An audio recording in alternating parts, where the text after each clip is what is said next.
जैन बच्चों, इस समय आप लोग मामना इंस्टीट्यूट के यूट्यूब चैनल से जुड़े हुए हैं और इस चैनल में मैं आप सबका स्वागत करता हूं। आज हम लोग class 10th physics Hindi medium NCERT book के 11th चैप्टर मानव नेत्र तथा रंग बिरंगा संसार यानी human I and colourful world के अंतर्गत हम लोग आज पेज नंबर 211 के अंतर्गत जो प्रश्न दिए गए हैं उन प्रश्नों को देखेंगे और इसके बाद जब ये कंप्लीट हो जाएगा तो हम लोग अभ्यास प्रश्न देखेंगे। देखिए क्वेश्चन दिया क्या है। पहला, नेत्र की समंजन क्षमता से क्या अभिप्राय है।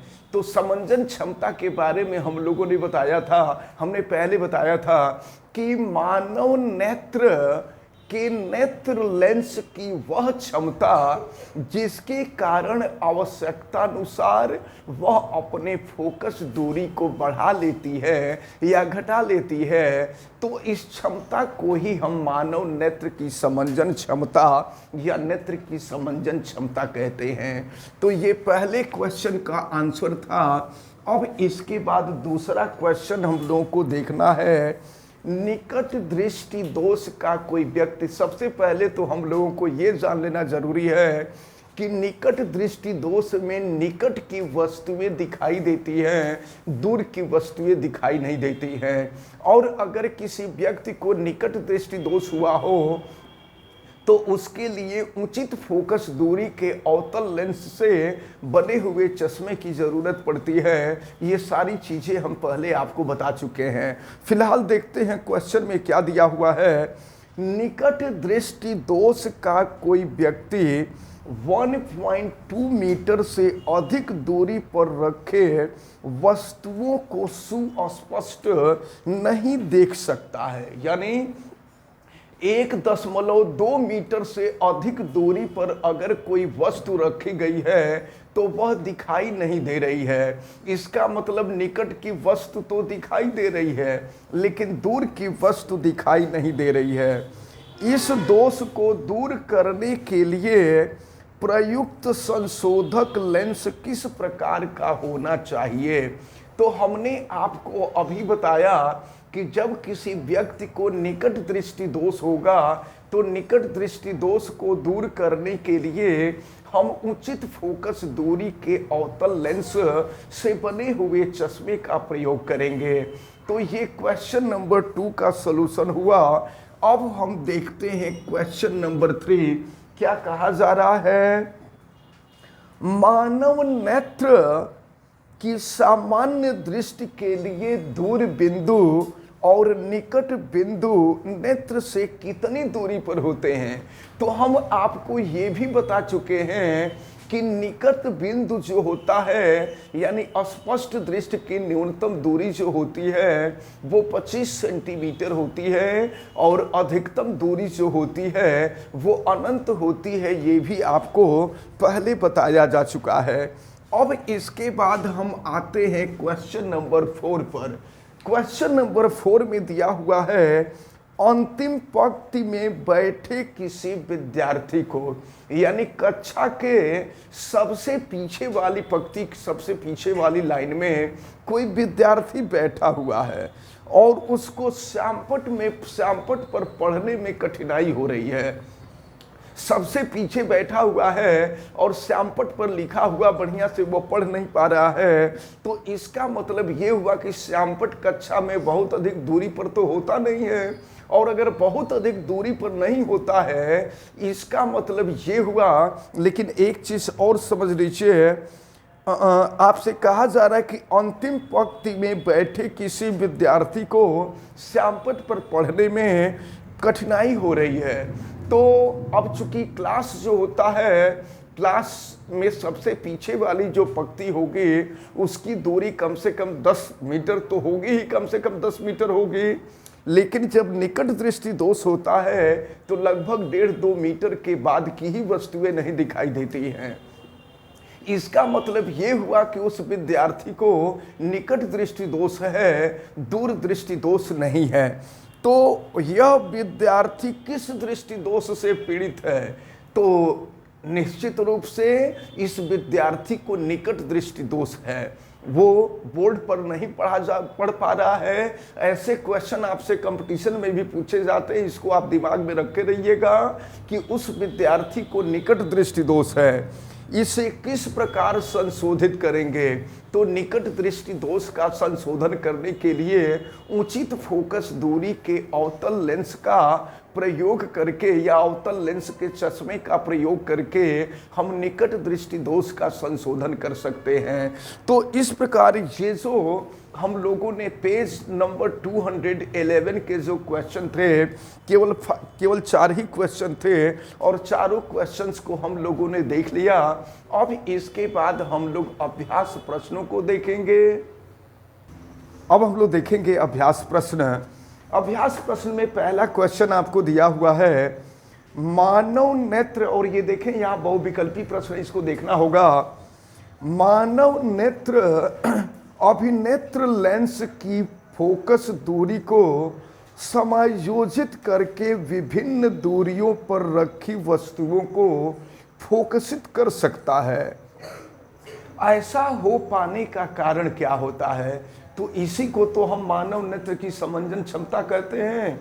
मानव नेत्र की समंजन क्षमता के कारण ही नेत्र लेंस की फोकस दूरी आवश्यकता अनुसार बढ़ भी जाती है और आवश्यकता अनुसार घट भी जाती है। तो इसका पहले क्वेश्चन का जो बी ऑप्शन होगा ये सही ऑप्शन होगा। अब इसके बाद दूसरा क्वेश्चन देखते हैं। दूसरे में क्या दिया हुआ है, मानव नेत्र किस भाग पर, जिस भाग पर किसी वस्तु का प्रतिबिंब बनाते हैं वह है। तो प्रतिबिंब तो रेटिना पर बनता है, लेकिन रेटिना इंग्लिश शब्द है, उसको हिंदी में हम दृष्टि पटल कहा करते हैं। तो प्रतिबिंब जो बनेगा वो दृष्टि पटल पर बनेगा, यानी दूसरे क्वेश्चन का जो डी ऑप्शन है ये सही ऑप्शन है। इसके बाद हम देखते हैं तीसरा क्वेश्चन। तीसरे क्वेश्चन में दिया हुआ है, सामान्य दृष्टि के वयस्क के लिए सुस्पष्ट दर्शन की न्यूनतम दूरी कितनी होगी। यानी अस्पष्ट दृष्टि की न्यूनतम दूरी पूछी जा रही है। तो ये आपको मालूम है कि 25 सेंटीमीटर होती है। इसका मतलब कि इसका सी ऑप्शन होगा। और देखें क्वेश्चन नंबर 4 आपसे कहा जा रहा है, अभिनेत्र लेंस की फोकस दूरी में परिवर्तन किया जाता है। तो नेत्र लेंस की फोकस दूरी में परिवर्तन करने के लिए पश्चमाभी पेशियां होती हैं। पश्चमाभी पेशियों के द्वारा ही नेत्र लेंस की फोकस दूरी में परिवर्तन होता है। इसका मतलब कि क्वेश्चन नंबर 4 का ये जो सी ऑप्शन है ये सी ऑप्शन सही है। तो यहाँ तक जो क्वेश्चन थे ये बहुविकल्पी क्वेश्चन थे। अब हम क्वेश्चन नंबर 5 को देखते हैं। और क्वेश्चन नंबर 5 में क्या दिया हुआ है देखा जाए। किसी व्यक्ति को अपनी दूर की दृष्टि को संशोधित करने के लिए -5.5 डायोप्टर क्षमता के लेंस की आवश्यकता है। तो देखें -5.5 डायोप्टर क्षमता लेंस की क्षमता दी गई है और ये दी गई है -5.5 डायोप्टर। अपनी निकट की दृष्टि को संशोधित करने के लिए उसे +1.5 डायोप्टर क्षमता। अब देखिए निकट की दृष्टि को संशोधित करने के लिए यह +1.5 डायोप्टर क्षमता के लेंस की आवश्यकता है। तो संशोधित करने के लिए आवश्यक लेंस की फोकस दूरी क्या होगी। तो देखिए पहला जो दिया हुआ है दूर दृष्टि दोष को संशोधित करने के लिए दिया हुआ है और दूसरा निकट दृष्टि दोष को संशोधित करने के लिए दिया हुआ है। तो फोकस दूरी आपसे पूछी जा रही है और फर्स्ट में कहा जा रहा है दूरदृष्टि दोष के लिए तो आपको मालूम है P is equal to 1/f होता है, और अगर फोकस दूरी मीटर में होती है तो लेंस की क्षमता का जो मात्रक होता है वो डायोप्टर होता है। तो फोकस दूरी आपसे पूछी जा रही है, तो अगर f की वैल्यू मीटर में ज्ञात कर रहा हो तो ये 1/p हो जाएगा।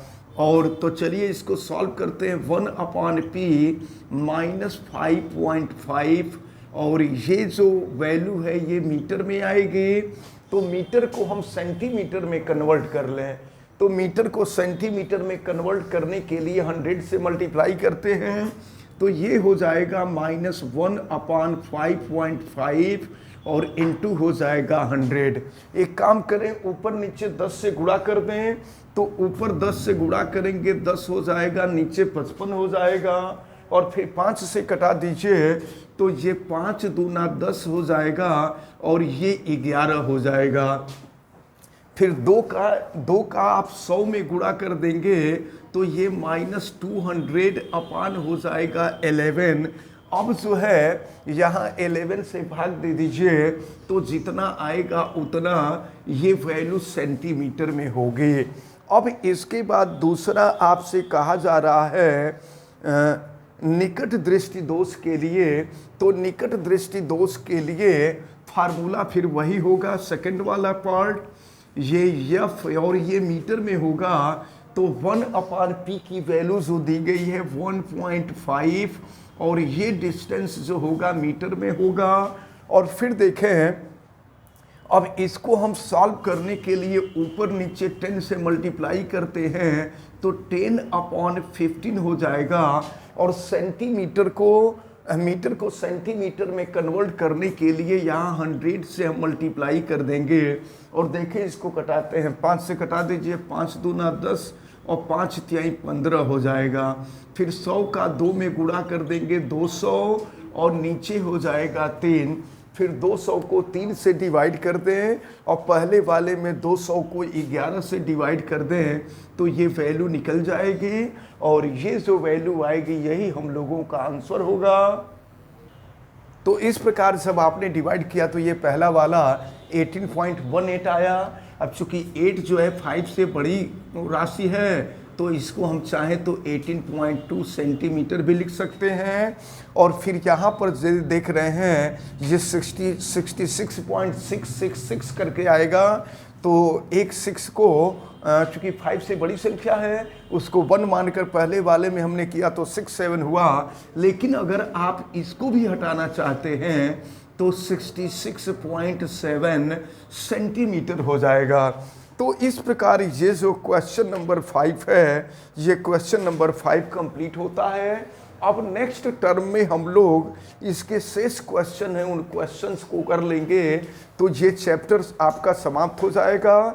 और फिर इसके बाद एक चैप्टर हम लोगों को पढ़ने के लिए केवल रह जाएगा, और वो होगा विद्युत धारा का चुंबकीय प्रभाव। उसको हम लोग पढ़ लेंगे तो फिजिक्स आपका कंप्लीट हो जाएगा। और जब फिजिक्स कंप्लीट हो जाएगा तो फिर हम रिवीजन शुरू करेंगे, और रिवीजन के साथ साथ हम एग्ज़ाम का प्रिपरेशन भी कराएंगे और पेपर सेट करेंगे। और इतना श्योर होगा कि आपके बोर्ड के एग्ज़ाम में जो क्वेश्चन हम सेट कर देंगे उन्हीं में से क्वेश्चन आएगा। तो इनको आप सब लोग बहुत अच्छी तरह से तैयार कीजिएगा। फिलहाल हमें उम्मीद है कि आज जितनी बातें आपको बताई गई हैं ये सारी बातें आपको अच्छी तरह से समझ में आई होंगी। आप वीडियो को लाइक ज़रूर कीजिएगा, और अगर आप चैनल पे नए हैं तो चैनल को सब्सक्राइब भी कीजिए, बेल आइकन को भी प्रेस कीजिए। और अगर किसी प्रकार की कोई दिक्कत समझ में आती है तो आप हमें कमेंट करके ज़रूर बतावें।